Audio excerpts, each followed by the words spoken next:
Bonjour à tous, on va préparer la semaine du lundi 18 septembre 2023 avec les figures chartistes du moment que vous pouvez étudier dans nos deux formations gratuites, la formation débutant, la formation confirmée, sur notre site internet arttrade.com et sur notre Discord. Sur le BTC USD, eh bien, depuis, on n'a toujours pas réussi à franchir la difficulté, ce niveau. On a créé un double bottom dessus et il faudrait franchir ce niveau pour pouvoir s'orienter vers les objectifs chartistes du double sommet et les objectifs chartistes du drapeau. Sur le LTC USD, on est sous la ligne du coup de l'ancienne épaule, cette épaule inversée, dont on avait fait déjà l'objectif. On a touché le niveau du plus bas du canal parallèle, qui est un obstacle majeur. Et on va peut-être retester par la suite le plus bas d'après cassure du double sommet, qui donne des orientations baissières, en tout cas sur le plan théorique. Sur le TH-USD, on a toujours le biseau d'élargissement ascendant, qui avait donc cassé à la baisse, mais attention, on a formé un drapeau dans un canal parallèle. On pourrait toutefois revenir tester le plus bas d'après cassure du double sommet, ce plus bas d'après cassure, et on pourrait même faire une incursion sous le canal parallèle pour éventuellement le réintégrer puis casser à la hausse. Dans ce cas-là, on validerait à la cassure, on validerait l'idée d'un drapeau, c'est pour ça que j'ai mis un point d'interrogation. Il n'est validé que à sa cassure. Donc un des scénarios possibles, c'est de casser totalement à la baisse pour aller vers les objectifs chartistes du biseau d'élargissement ascendant, ou alors de faire une fausse cassure en dessous pour remonter et casser le drapeau dans l'autre sens. On peut aussi ne pas faire de fausse cassure et remonter directement. On a toujours le triangle symétrique en daily et on a pensé qu'on pourrait revenir aux abords des niveaux de la pointe. Attention, on semble contourner la pointe. Si on revenait en dessous, on pourrait très bien chuter plus fortement aussi. Sur le marché du gold, on a formé un drapeau qu'on a cassé sous la ligne du coup de la tasse avec anse et on tente effectivement de remonter au-dessus du drapeau. En weekly, on est toujours autour de la ligne du coup de l'ancien rounding bottom et on oscille au sein d'un rectangle. Sur le silver, on avait formé donc un triangle rectangle qui avait cassé très ponctuellement ici. On est reparti à la baisse. Regardez, on a trouvé un support à 1 point, 2 points, 3 points. Le drapeau est toujours actif. On n'a pas réussi à l'invalider pour l'instant. En daily, on s'aperçoit qu'on est sous la ligne du coup de la tasse avec anse. Pas impossible de reproduire le plus bas ici et voire de rejoindre la ligne pointillée qui était donc le support, l'ancien support du biseau d'élargissement ascendant à angle droit qui pourrait servir de support à nouveau. Sur le marché du pétrole WTI, on est revenu non loin de l'objectif H du triangle rectangle. En daily, on s'aperçoit que l'on n'est pas loin de l'ancien plat du triangle rectangle daily. Sur le CAC 40, on est dans un canal parallèle. Dans ce type de canal parallèle, il y a souvent une incursion, fausse cassure en dessous, réintégration pour casser l'autre côté et valider à ce moment-là, au moment de la cassure, le drapeau. Pas impossible qu'on vienne quand même retester le support, même si on est revenu vers la résistance. C'est l'un de nos scénarios. Mais rappelons qu'on a toujours le triangle vert dont l'objectif se retrouve avant de éventuellement rejoindre le support du canal parallèle. Alors le drapeau potentiel, puisqu'il n'y a pas eu de cassure, se fait aux alentours des différents niveaux sensibles. Le demi-objectif H du double creux, le plus haut bleu, l'ancien plus haut d'après cassure du double creux ligne jaune ici. Et notre scénario, ce serait donc un retour sur le support pour revenir non loin de la ligne du coup double creux avant de réintégrer éventuellement le canal parallèle. Sur le marché du DAX, eh bien, on a toujours le drapeau qui est toujours d'actualité. On n'a pas réussi à l'invalider, on a pris appui dessus. Mais regardez, ça tergiverse. On est peut-être en train de former d'ailleurs une épaule, tête, épaule inversée.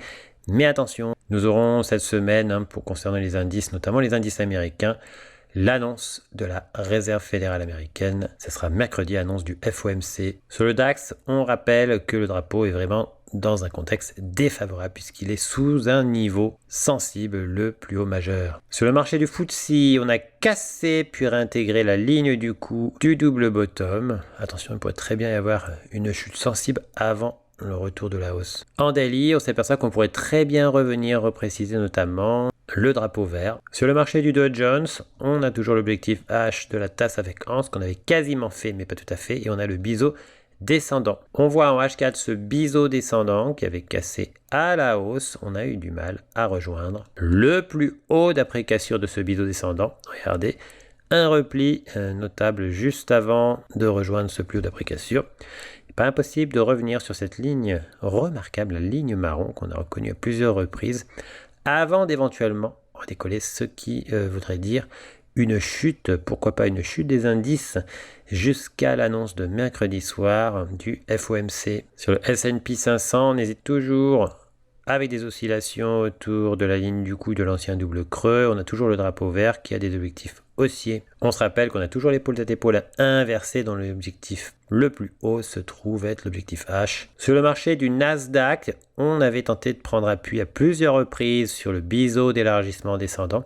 On s'attend à un repli proche du niveau d'invalidation de l'épaule tête épaule inversée avant d'éventuellement de tenter de réintégrer l'ensemble. Pour l'instant, ce n'est pas le cas. On pourrait très bien rebondir aux alentours de la résistance du biseau d'élargissement descendant. Attention tout de même, effectivement, on a toujours le canal parallèle dont l'objectif est le plus bas. On n'a pas fait cet objectif.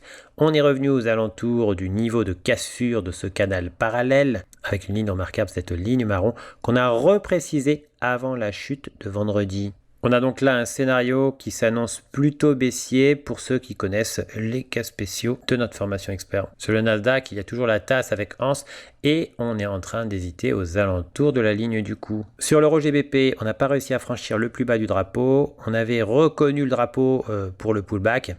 Eh bien, c'est pas impossible qu'on reprenne la baisse, mais on a montré une certaine fébrilité qui est en défaveur de la baisse. Sur l'euro AUD, toujours l'objectif du drapeau mauve. On a formé un autre drapeau dans un canal parallèle. On a fait une incursion en dessous avant de réintégrer ce canal parallèle. Si ce canal parallèle était cassé à la hausse, on validerait les critères d'un drapeau. Sur le GBP USD, on a trouvé un point, 2 points, 3 points sur un support. On est en train de faire une incursion sous ce support. On pourrait très bien avoir là un biseau qui a cassé à la baisse qui donnerait donc des objectifs baissiers. Attention, on a tenté une prise d'appui à plusieurs reprises sur le rectangle mauve. On pourrait très bien repartir au-dessus du rectangle mauve. Pourquoi pas préciser un troisième point sur la résistance du biseau pour le casser finalement de l'autre côté, c'est pas impossible. Sur le GBP CAD, c'est clairement baissier. On a cassé le biseau ascendant à la baisse. Et on a donc l'objectif du plus bas du biseau descendant. Mais attention, il y a toujours la tasse avec anse et le drapeau vert qui ont toujours des objectifs haussiers. Sur le CAD-CHF, on est venu invalider la tasse avec anse. On avait montré une fébrilité effectivement en retestant une deuxième fois le dernier plus bas d'après cassure. Et cette fébrilité s'est poursuivie puisque on a eu une contre-attaque. Sur le AUD-USD, on a du mal à vouloir venir casser l'élargissement symétrique. Pour autant, on a toujours les objectifs chartistes du drapeau mauve qui sont baissiers. En daily, on a aussi le biseau d'élargissement symétrique daily rose. On pourrait rejoindre son support en même temps que celui du biseau d'élargissement saumon. Sur l'euro CHF en daily, l'épaule tête épaule est toujours d'actualité. On est dans un rectangle avec un plat en haut et un plat en bas. Sur le GBP JPY, on avait cassé le triangle rectangle à la baisse, mais regardez, on a eu une difficulté, on n'a pas réussi à franchir le dernier plus bas d'après cassure, ligne jaune, on l'a retesté et ça a montré une certaine forme de répulsion. On reste sur une idée haussière sur le GBP JPY, on s'imagine un retour progressif vers les objectifs chartistes du double bottom et en weekly vers l'objectif chartiste du triangle rectangle. Sur le NZD-JPY, on a toujours des difficultés à franchir les plus hauts lignes bleues et le plus haut du triangle rectangle. On a un drapeau mauve, on s'attend à une reprise de la hausse et un franchissement des niveaux sensibles les plus hauts. En weekly, effectivement, fébrilité, on n'a pas réussi à franchir durablement le plus haut d'après cassure de la tasse avec anse, c'était le dernier plus haut. On a fait un nouveau plus haut au-dessus, mais on n'a pas réussi à le franchir durablement. Pour autant, malgré la fébrilité annoncée par cela, on s'attend quand même à un franchissement par la suite pour atteindre l'objectif chartiste du biseau descendant. Sur le CAD JPY, on a formé un triangle symétrique, on avait cassé difficilement et on était revenu à la baisse proche du niveau d'invalidation de ce triangle symétrique vert et pourtant on est reparti dans l'autre sens et on s'oriente vers les objectifs chartistes de ce triangle symétrique vert avec le plus haut majeur ligne bleue à rejoindre aussi. Sur l'euro JPY, eh bien on est toujours sous le plat du biseau d'élargissement descendant angle droit. Pour autant, on s'attend à un retour de la hausse. Mais attention, on a bien eu une fébrilité. Le dernier plus haut d'après cassure, on l'avait testé sans succès. On était redescendu depuis. Donc, on a une fébrilité pour la hausse. Sur le AUDJPY, on est venu reprendre appui sur l'ancien drapeau. La cassure avait été très faible. Cette fois-ci, la cassure est franche. On avait un double bottom avec sa ligne du coup qui a été cassée ponctuellement. On a recassé cette ligne du coup. Sur le USDJPY, on est toujours dans un canal parallèle. On s'attend à une incursion plus forte au-dessus pour rejoindre l'objectif H du triangle rectangle vert. En H4, on s'aperçoit qu'on est dans un élargissement symétrique. Sur le AUDCAD, on s'attend toujours à une baisse sur les objectifs chartistes de l'épaule tête-épaule avec un obstacle majeur, ce plus bas. Sur le USDCAD, on est au sein du drapeau, on s'attend à une baisse pour revenir repréciser le support du drapeau, mais attention, on pourrait former une petite épaule, tête, épaule. Sur l'euro USD, eh bien, on est venu casser le canal parallèle mauve, mais on a trouvé un point d'appui ici. On pourrait très bien former une épaule, tête, épaule ou s'orienter directement sur le plus bas du canal parallèle. En weekly, effectivement, l'épaule droite qu'on pourrait former, épaule, tête, épaule, pourrait permettre de repréciser le support du triangle symétrique avant une baisse. Pour recevoir gratuitement les nouvelles figures chartistes en notification, vous allez sur le site internet, vous cliquez sur Analyse VIP. Une fois que vous êtes sur Analyse VIP, vous cliquez sur S'abonner et puis vous n'aurez plus qu'à vous inscrire.